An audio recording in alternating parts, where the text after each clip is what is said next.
Welcome, everyone. Good to have you here with us today. I'm really excited for this episode. I'm Dr. Derek Williams, and here with my newest partner, Matt Vogt. How you doing, Matt? What's up, everybody? I'm good, Derek. How are you, my man? We're excited to kind of breach this topic for a long time. I mean, essentially, all of TLP's existence, we have pretty much just done acquisitions as far as working with clients. We've been really excited to bring Matt on because Matt did a startup and definitely understands that process better than Justin, Steve, or I. But we've kind of been wanting to have just kind of a conversation about making the decision. If you're out there and you're looking at the differences between buying a practice versus starting your own, how do you make the decision and how do you think through that process? So today you've got myself and Matt that are going to kind of hash things out and talk about our own experiences and lay things out there for you. Let's do it. You kind of made that sound like that we're going to get in like the boxing ring against each other or something. Were you planning on this getting violent? Well, as violent as it can verbally get through violent through the Wi-Fi airwaves. Yeah, man, I think this is gonna be fun. This is gonna be a lot of fun because I know we have kind of different perspectives on ownership. As we've worked with clients, obviously we work with all sorts of people, but like our perspectives are very different. I mean, you acquired your practice. What size was your practice when you initially acquired it, Derek? Remind me and the listeners. Yeah, so I guess a little bit, kind of recap my experience real quickly. So I bought my practice right out of school, looked in a lot of different states and areas. I probably looked at over 100 different practices as far as like financials and just their appraisal and everything. Found my practice in Lufkin, Texas that I ended up visiting during spring break of my last year of dental school, and then pulled the trigger and closed about a month after graduation. The practice had 4 operatories and was doing about, the year before I bought it did 570,000, 4 operatories. And Perfect. So it already had a very healthy cash flow. Overhead was like about 55%. So I was able to come in, grow it pretty rapidly through kind of pulling some different levers, got it to the point where it is today. I still just have 4 operatories. I have 2 hygienists now instead of 1. We're doing, on average, the last couple of years, collecting about 1.7 million, and my overhead's about 40%. Jeez, you are the overhead wizard. Truly. You know what? I feel pretty good about myself until I talk to Steve. You're who I want to be when I grow up, basically. Right. No, that's a great summary. I mean, I knew that. I know we hadn't talked nuts and bolts for a while, but I think that's helpful for everyone to see where you started in your acquisition and then obviously where you've gotten to today. I guess along those lines, I feel like I've said this a million times on the podcast, but my story was kind of the same. I mean, we had worked together and known each other through Dental Town. I got encouraged to do a scratch start, or I was thinking, kind of debating between buying a practice right out of school and starting one. I won't go over the details again. You know, if you're a listener, you can go back and listen to the kind of the description of how this all happened, but decided to do a scratch start. And then practice has grown in a very similar way and to a similar size than Derek. Definitely with, I have 8 operatories now and all functioning with 2, sometimes 3 hygienists, an associate doctor where we split the schedule. And then we have a bigger team and we're not quite the overhead wizards like you are, but we're in a good spot. Definitely 2 different ways to get to where we're both at, right? I think prefacing our conversation today, Derek and I, we work with all sorts of clients, and I don't want to come out and say, oh, if you don't do a scratch startup, I don't want to work with you, or I hate anything besides scratch startups. That's just my path. And I think I've got the perspective of being on that path, and then obviously being in the ecosystem with other dentists who have done startups and networking and just kind of finding out all about startups over the last, almost 10 years now.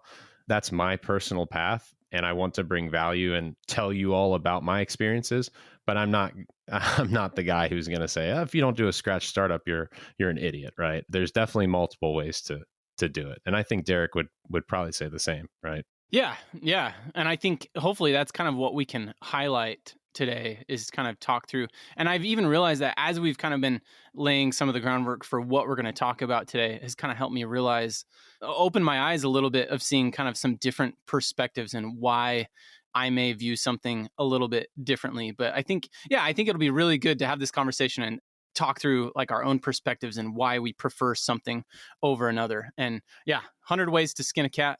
I said that last week on my solo podcast. Even if you're like so one way or the other, or you're already in your own practice, I'm sure a lot of you are, having the perspective on what is possible and like just how knowing more about truthfully, the business of dentistry, it's only going to help you. So I'm totally on board with that too. Yeah, for sure. Cool. Well, you want to start things off? I guess if we're going to kind of chat about acquisitions first, you can be the main man for that. Yeah, for sure. Yeah, we'll kind of go through point by point and talk about, pros and cons. Probably some of that's going to overlap with talking about starting from scratch. And then we'll kind of pick up any loose details that we missed, kind of going back through everything. In my initial thoughts on pros and cons in an acquisition is I think that the biggest pro to an acquisition is that relatively predictably what you're getting yourself into. You can look at the financials. You can see how much profit they're bringing in every year. You can then evaluate their procedure code report to find out what procedures they're doing to know if you can bring more in-house or if you're not going to be able to do what they're doing. Next, you go to the schedule to see how fast they're doing it to then be able to decide, again, can you pick up the pace a little bit and grow a little bit, or is it going to be a little bit much for you? There's so much information that you can look at to kind of determine where your drawbacks, what your challenges are going to be, and where your opportunities are going to lie as well. Correct me if I'm wrong, Derek, but I remember you being like the guru for this as far as like evaluating practices, and you kind of still are. I remember you leading a lot of discussions about evaluating, the profitability of practices and where you could purchase a practice maybe that was underperforming with a lot of potential. Yeah, dude, I loved that was a fun time of life. What a time to be alive. Yeah. That was a fun time. I'm being able to evaluate all those practices and run through the exercises. And I mean, anytime you look at a process and it starts out by you just don't totally understand things and it's not coming together, and then getting to the point where you feel like you can look at something and very quickly see what's going on. I think of that scene in The Matrix where Neo starts to see just code when he's looking at people. And that's or the Hangover when Alan's at the tables counting cards. Yeah, that's what I think of. Yeah, okay. I guess that works too. But I remember you doing that, and I do love that when it comes to acquisitions as well. I think there is such potential in that practice size that you purchased. That size, I don't know what you might want to call it, like mid six figures. There's a nice established practice there. You're not trying to scrape by. It's not like the practice is failing by any means. You bought a nice practice, but there's a ton of potential there. And there's also not massive overhead and massive infrastructure to support right off the bat. If you start getting a whole lot larger than that, I mean, you can find some nice practices, but I think where you're at was such a sweet spot. And for a lot of people, that's such a sweet spot to purchase and then still have room to grow, even with 4 operatories. If I was to purchase a practice 2 or 3 years into my dental career, I very likely would have purchased a bigger practice. But coming out of school, I had no idea what I was going to be able to produce. My best gauge was talking to other recent grads in the years ahead of me, and I found out that like they were pretty comfortable doing about $50,000 a month for their first few months. And so that's essentially the criteria that I was looking for. If you're doing $50,000 a month, that's about $600,000 a year. And so my collections and production range that I was looking at was anywhere between like 400 and 700. I felt like that was a good spot where I could go in and then continue to kind of grow after that. Yeah, that's a great way to look at it for our dental students who are listening. This is something that you should, if you're going to be a go-getter when you get out of school, like start to think about these things. And not saying you've got to time every crown prep you do in dental school, but like really start to think about these things and what life after dental school looks like. To kind of chime in on that, from my perspective and starting from scratch, I kind of thought the same thing, Derek. And I said, well, I don't really know what I'm going to be able to produce. I mean, I had an idea that I was getting faster and like able to be competent. My strategy was to sign the lease on my practice basically right out of school, but then it took about 10 months to build. And I tried to find the busiest corporate associateship that I could find to continue to, increase my speed and increase my production ability, but then to get a sense of what I was able to do, which is a good strategy as well if you're looking at doing something like this. The nice thing about a scratch start is you can also kind of grow with that practice from day one. In my practice, and being less than a year out of school, I was definitely not as efficient or good as I am right now, but I was able to grow with my practice. So I didn't need to be cranking out tens of thousands of dollars of dentistry in a day because I didn't have that. That's just not going to happen on day one. So there is something to be said about that. You can kind of grow with your practice if you're doing a scratch start. You better do it quickly to be profitable and successful, but there's a little bit of an ability to do that, which is kind of cool.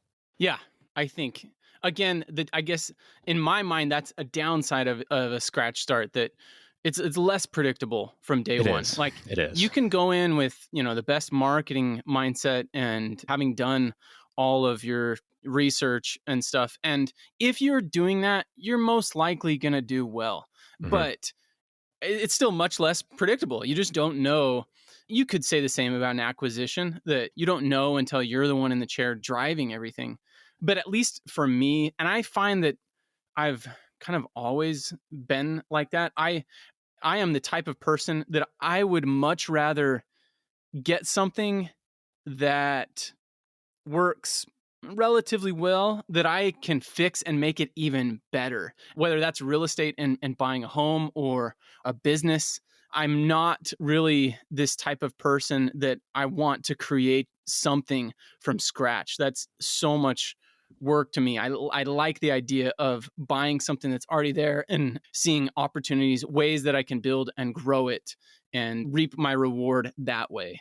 We've talked about this offline, but it takes a certain personality type. And I think it takes reflection, if you're kind of thinking about these things, to know which option is right for you.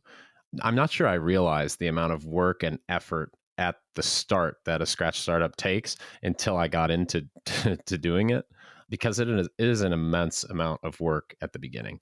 But I think it takes a certain personality type. If that's you, I mean, if you are the type of person who is, I guess, extremely entrepreneurial, who's very, you call it visionary, who has a very, very clear picture about what you want, and you know that buying someone else's practice is not going to satisfy or scratch that itch for you, then by all means, you're probably a person who could do well in a scratch startup.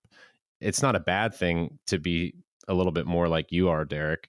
But if you're someone who is just, I want to say, someone who's ready to just kind of work and fit into a system immediately, right, and kind of walk in and say, all right, I'm here to do dentistry. Maybe you've got other things going on outside of your career, family, hobbies, things that take up a lot of time and energy and effort. I wouldn't encourage someone like that to do a scratch start, because you've got to be invested almost 100% for a decent amount of time to get things rolling the way you need to. And if you aren't able to do that, then it definitely doesn't make sense, in my mind, to do a scratch start instead of acquiring something that's already working. Yeah, I think that's a great point. I think there's definitely something to be said about the investment of time and energy. With an acquisition, your job is basically to do the research and do your due diligence, know what you're buying, and feel good about it. That's, for the most part, that's the extent of it. In a scratch start, there's a lot of research that goes into just selecting a location before you've done anything else. Shameless plug. Shameless plug. Go listen to last week's pod about location. I Yeah, yeah. talk for 30 minutes. My wife gets excited when my podcasts go up, and she's subscribed, and she said, Matthew, I couldn't, I don't, you talk so much about location, I about fell asleep. I'm like, well, there are people who want to hear about this. So you're not the target audience. Yeah, I think that's great. The other thing that I was going to ask is, Do you think, preface this by saying, going along with my last comment that I would much rather buy something and kind of fix it and make it a little bit better rather than start from scratch. I am very willing, like you kind of said, I'm very willing to go into a practice and just do the dentistry and kind of just kind of gauge how things are going, and then just kind of look at all the opportunities and pick the lowest hanging fruit and just make one change or maybe two changes. And that's generally my philosophy when I'm coaching clients in an acquisition. Hey, let's go into this, and we're going to try and change very little in the first couple weeks. Stick to your ethics and be honest, those kinds of things, and do good work, those kinds of things. But most of the systems, let's just be an active observer in the practice to see and to make the decision on what we want to change. With that being said, my question is, do you think that a startup person, or that a person that is more OCD, that like very specific on the way that they want things done, would be better off starting from scratch because they can design things from the ground up in that way and not have to go into a practice and completely change things? That's a tough question because I would say that's a pro of starting from scratch, is that you're not getting someone else's dirty laundry, bad habits. You're not inheriting poor performing employees that you've got to go through a lot of effort to replace or change or correct, right? So if you're very detail oriented, and like I said, if you have a very specific vision about what you want, it might be difficult to find that in another practice. And then if you do kind of find a practice that you can mold to that vision that you have and all the details that you want in your dental practice, it's probably still going to take a lot of work to get it there, right? If you have I'm trying to think of a good example. Let's say you want to have you just know exactly what you want your office to look like, smell like, feel like when you walk in. Well, it's going to be really difficult to find that and inherit employees and team members that are just like ready to roll with your vision. Totally. So if you're finding a practice like yours, Derek, that's in that area where there's potential and you're going to grow that practice, like it's probably going to have some outdated equipment. The decor might be outdated. So you're going to have a lot of work. Like, let's not pretend that you're going to walk into his acquisition, everything's going to be perfect. You're going to have a lot of work to get there. And so in my mind, a lot of the time, it's like, well, I mean, I'm going to be putting a ton of work anyways. Maybe we consider starting from scratch. And if you're that type of go-getter who knows what you want and you're going to make it happen, sometimes it makes sense. So yeah, if like I said, it takes a lot of reflection on what you actually want. One thing I think about too is when you're looking at considering these two options, I like for clients, I like for anybody to have a specific almost end goal or exit strategy from dentistry. I know that sounds like a crazy thing to think about, but picture what your practice might look like in 5, 10, 20 years. If you're someone who is, let's say you're comfortable working a part-time gig and you work in a 2-doctor practice right now, and you just love that rhythm, you love working with another doctor, and you'd love for that to be how your practice that you own operates. You can get there from a scratch start, but I certainly know from experience, it does not happen overnight. And you're going to have to be the main person. You're going to have to be the main practitioner and be the guy or the girl who makes it run for a decent amount of time. Versus if that's really what you want, well, then go, maybe spend a little bit more money, buy a bigger practice and be able to reach that vision sooner. But you've got to be very clear about what you want. Yeah, I think that's a great point. I mean, really, all of us should begin with the end in mind.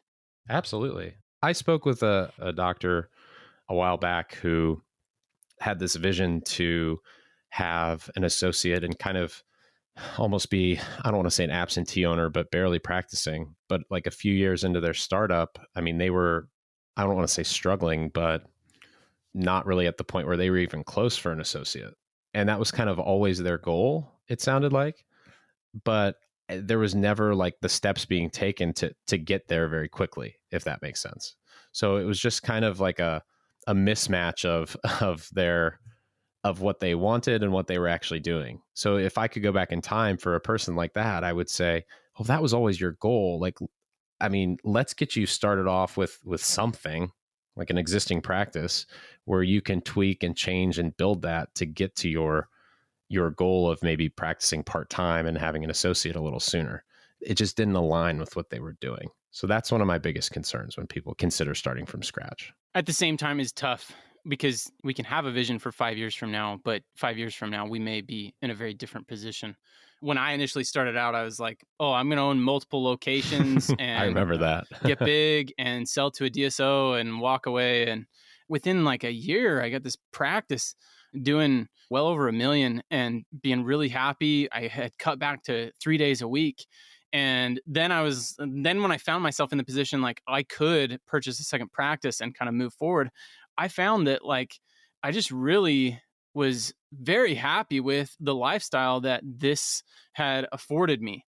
Mhm. And when looking at the options, it wasn't worth it for me. Still now I kind of choose a little bit more the lean and mean rather than just continue to grow and expand. And again, it just kind of comes down to each individual person. And which is why I love it's the lifestyle practice. Everything that we're talking about is look at your lifestyle first and use that to make your decisions for what you do with your practice. If you're doing it the other way around, it's backwards and you're going to end up much less happy than you would starting with your lifestyle first. Absolutely.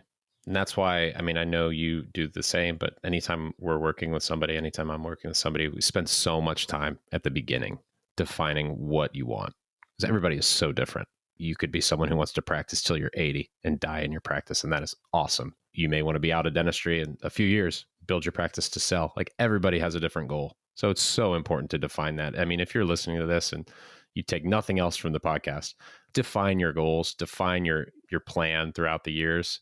It might not go perfectly according to plan, but the clearer you can be, my goodness, it's the more it will help you for sure. Totally. For sure.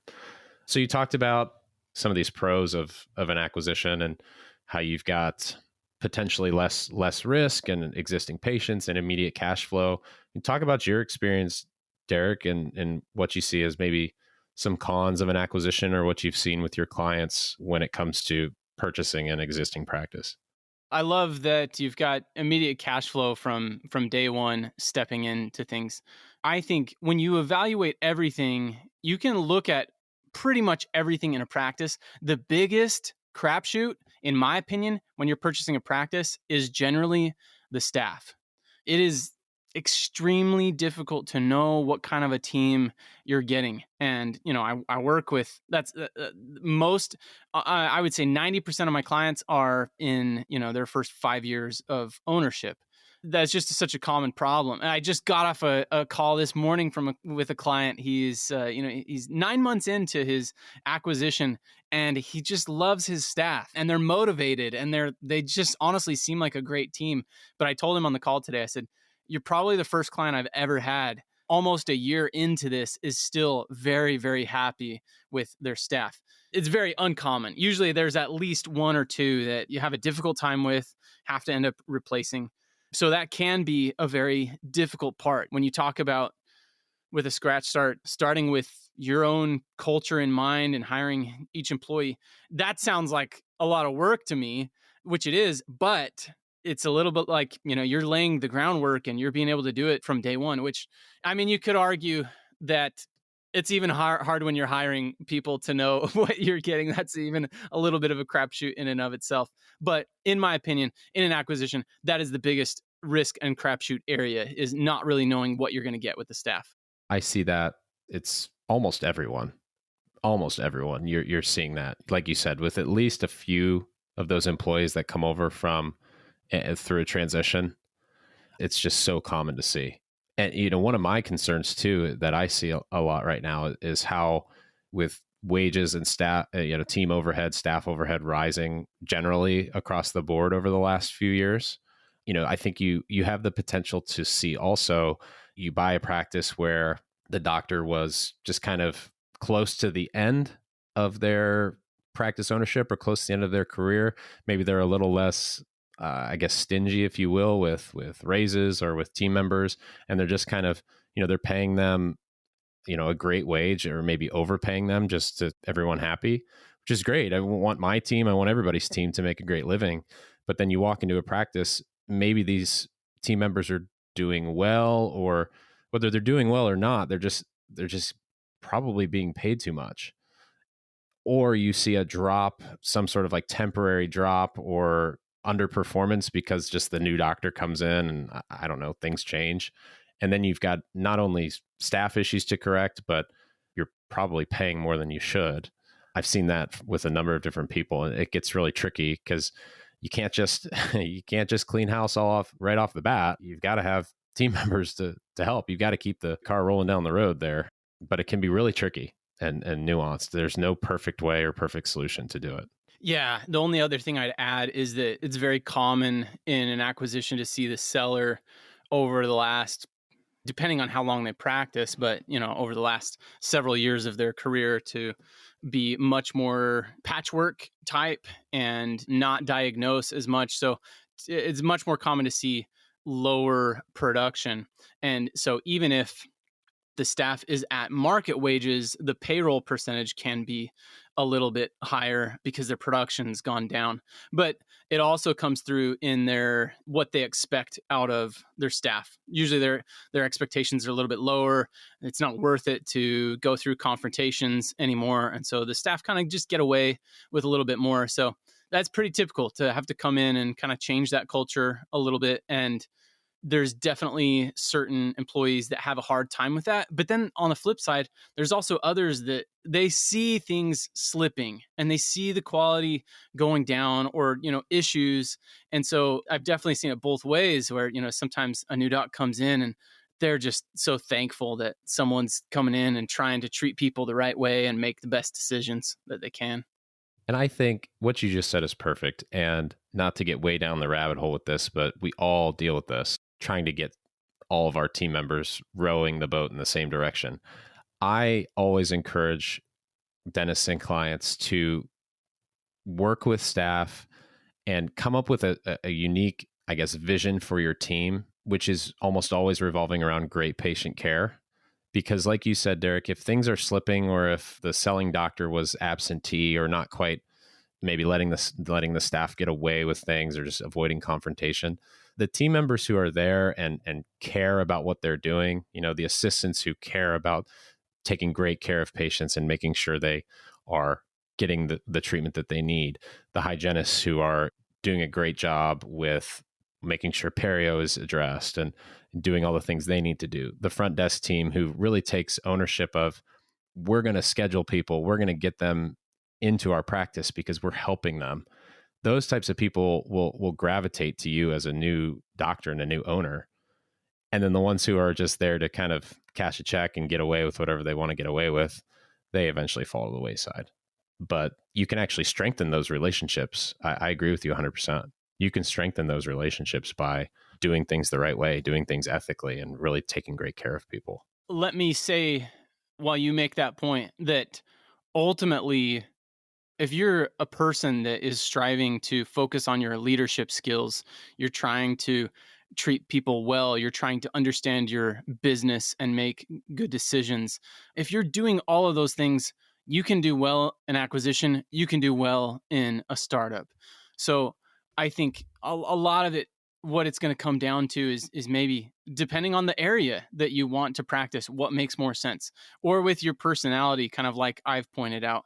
A lot of it is kind of some of those intangibles or some of those other things that are variables that are going to play into your decision on what you end up doing. Absolutely. If that was your way of segueing a little bit into talking more about scratch startups, that was very, very well done, my friend. It was very well nice. read. Great segue. Yeah. Awesome. Awesome stuff. You've done this before, I can tell. I agree with you. Sometimes we talk about risk and you mentioned, well, maybe there's less risk potentially in buying something that's got an existing patient base and immediate cash flow. There are practices out there that you could acquire that come with a lot of warts and things that require a ton of energy to fix and improve. And those come at a cost. There are opportunities for sure to find an area with great demographics, great location, where there's just not that many great practices to choose from. And that's going to depend on where you're looking. But in some areas with killer demographics, but there's just not that perfect practice for you to buy, it might make sense to start up. You have opportunity to grow very quickly, but you've got to have that mindset to be able to grow and improve and set up the systems. If someone expects to just kind of open up a practice and say, I'm here and everything's going to happen like magic, obviously that doesn't happen. I'd say just go back and listen to last week's start of my kind of startup mini series to talk about location. I won't rehash all that, but there's some great information there to kind of set the groundwork for where you're at and how your practice will grow, because the location is the most important thing for sure. Yeah. So when you kind of evaluate and you think through the pros and cons of a startup, what are some of the biggest ones that stand out to you? I'd say I have the unique perspective of I practice in corporate dentistry and then immediately into my startup. So I think there's probably a lot of things that I take for granted in my practice that others have to deal with if you're buying an existing practice. But right at the beginning, newer equipment, less repair costs. I'm not saying that when you start a scratch practice, you're building a Taj Mahal and getting ADEC everything and spending a gazillion dollars. Like, I am very much a lean startup advocate. But generally, everything's newer. You get to kind of pick the decor. You get to pick those things that a lot of the time, if you're rolling into an acquisition, an older practice, you're kind of putting in the work to improve. So I think that's something that I take for granted, but it's really nice. And we get comments all the time about how our practice doesn't look and feel like, your typical dental practice. It doesn't even smell like like your typical dental practice. And I think people value that. And I think it helps us attract the type of patient that we want to attract, the kind of health conscious patient in my practice, because they just see, oh, this is how things are done now. And I think it just helps everything in the practice to feel newer and to feel nicer in a way. Very much an intangible thing. One thought that I was going to share earlier that goes along with this. The flip side of that is, in an acquisition, even if you're buying an older practice, very much I totally did. Paper charts everywhere. I mean, Yeah. It looked like it was straight out of the 1970s, film x-rays, all of that. The nice thing about it is that that all of that production and everything coming from that office is with it in its existing condition. I could go in and I could make very small changes, just intraoral cameras. And, I spent maybe like 20 grand on some computers, digital x-rays, and intraoral cameras. And my patients thought that I was like the most high-tech office they'd ever seen in their lives.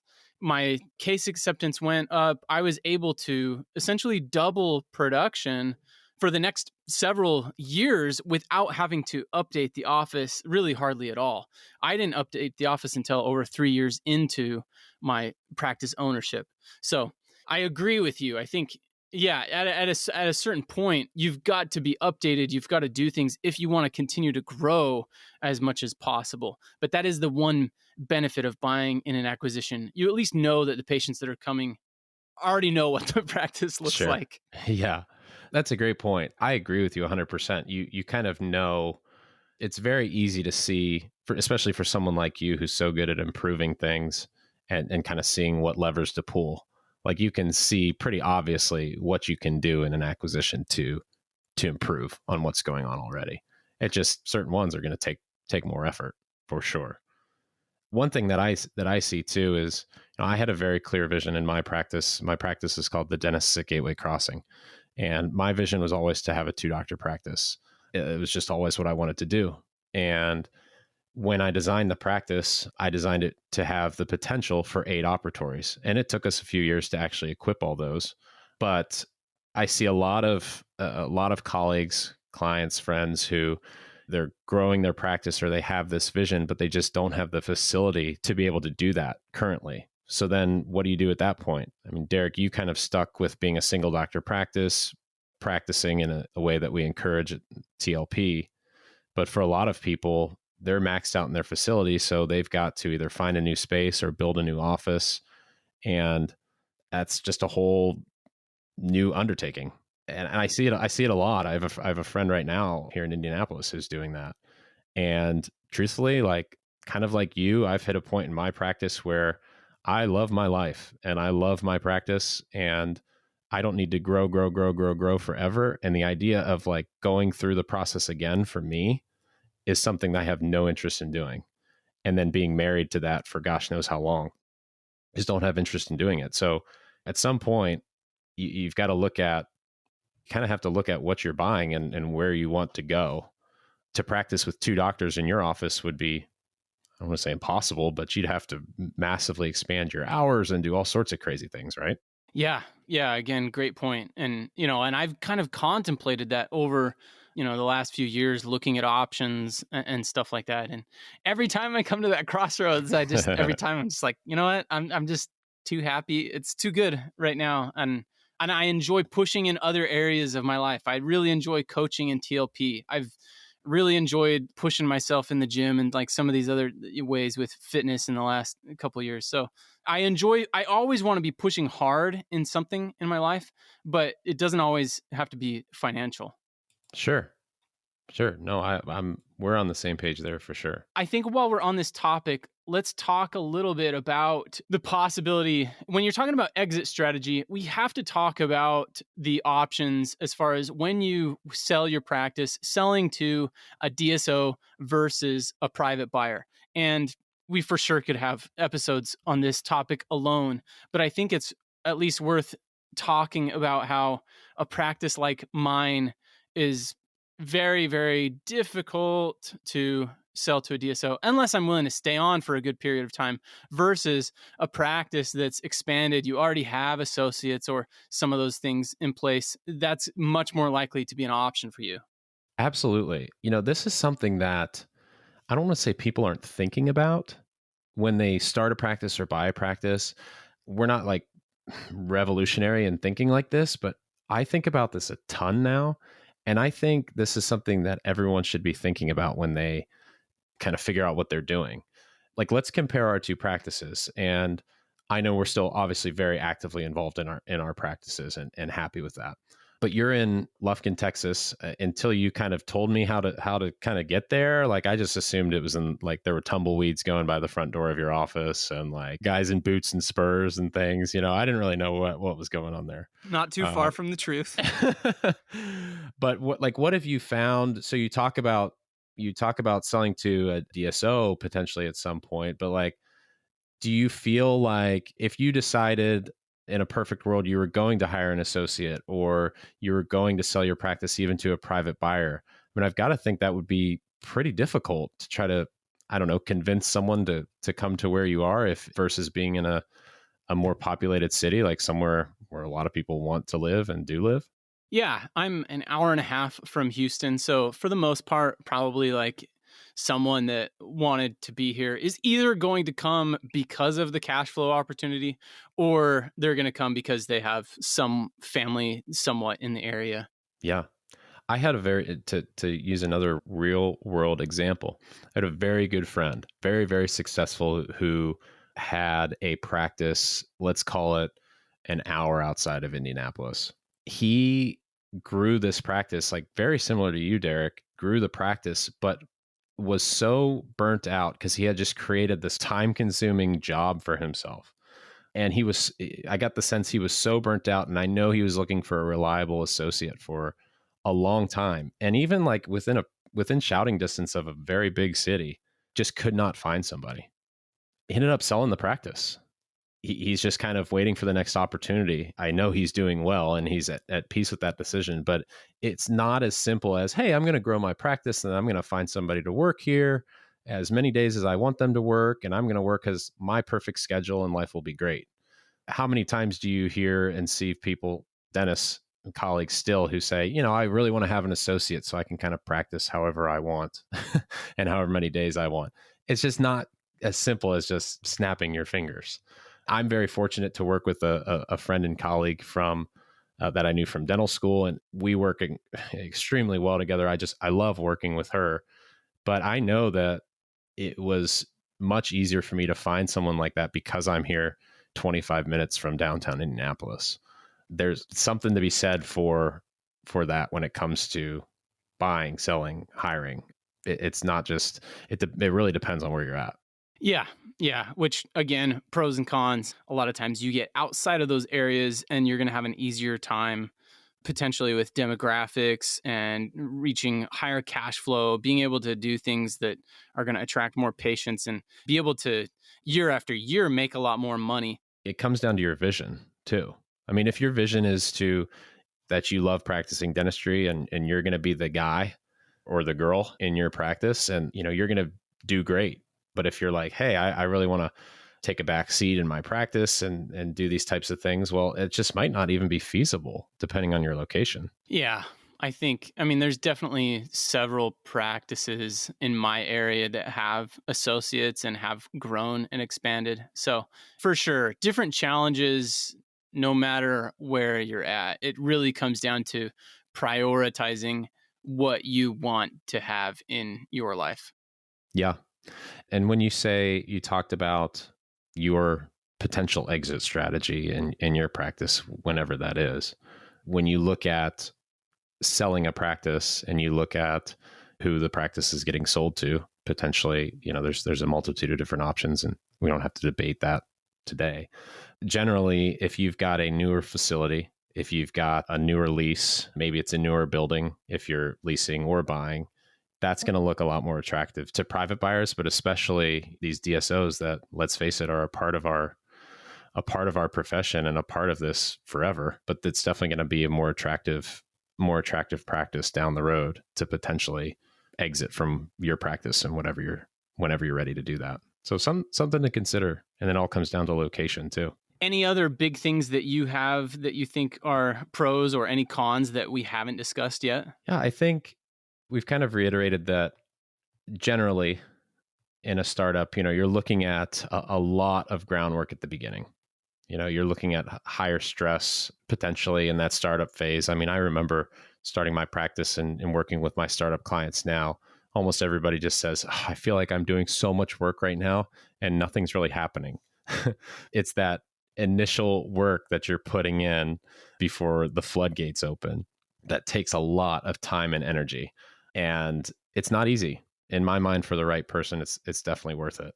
When you are looking at building out a practice, over the past few years, as construction costs and costs of everything has gone up, you can still pay a good amount of money, similar to what you might pay for a practice of your size, Derek, to set up your scratch startup practice. But I think it all comes down to the locations and the demographics of the area, and then your ability to bet on yourself to grow that practice in a way that would make it worth it versus an acquisition. We keep going back to demographics and location, but that really is, in my mind, the most important thing. If it's not feasible to find a suitable practice in an area that you're looking at that you think would be a great place for a dental practice, then start one. Yeah. Yeah. Great points. I agree. It's interesting because when I initially hear you say in a startup you have to bet more on yourself, I mean that does make a lot of sense. You don't have any preceding reputation or anything like that.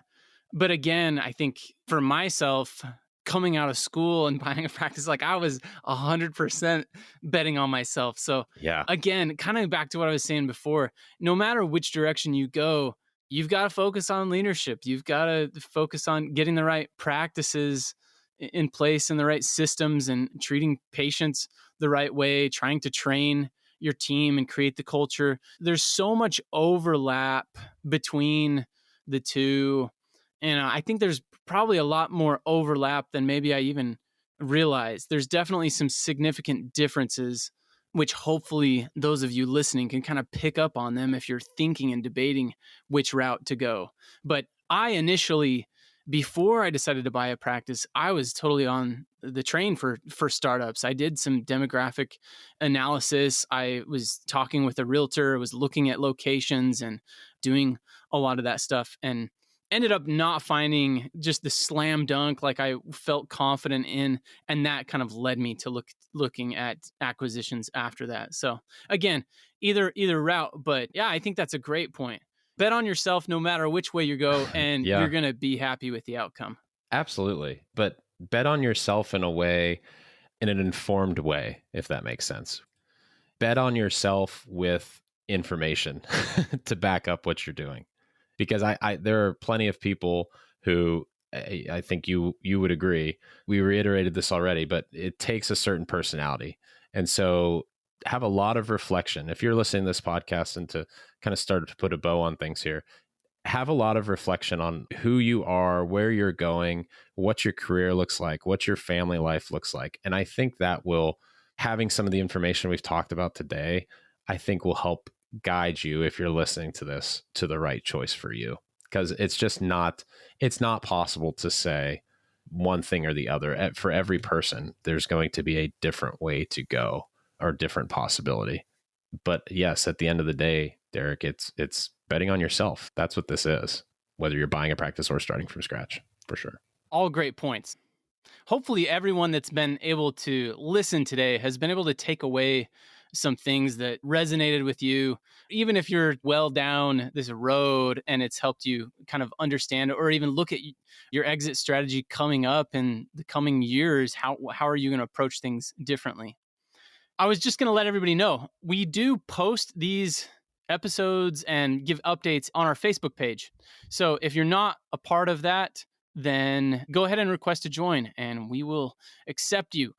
Let us know what you think about this episode. Is there anything that resonated with you, or questions that you have, or things that you feel like that we missed and didn't cover that are some big advantages or disadvantages in a startup or acquisition? Let us know. Of course, as always, feel free to reach out to us, Derek or Matt at thelifestylepractice.com. Let us know if you have questions or things that you've been thinking about. We're always happy to talk and obviously look at the options as far as helping you get set up with TLP Academy, or working one-on-one together in coaching. So take care, everyone, and have a great one. We will see you next time. Thanks, everybody. Cheers. Sicker than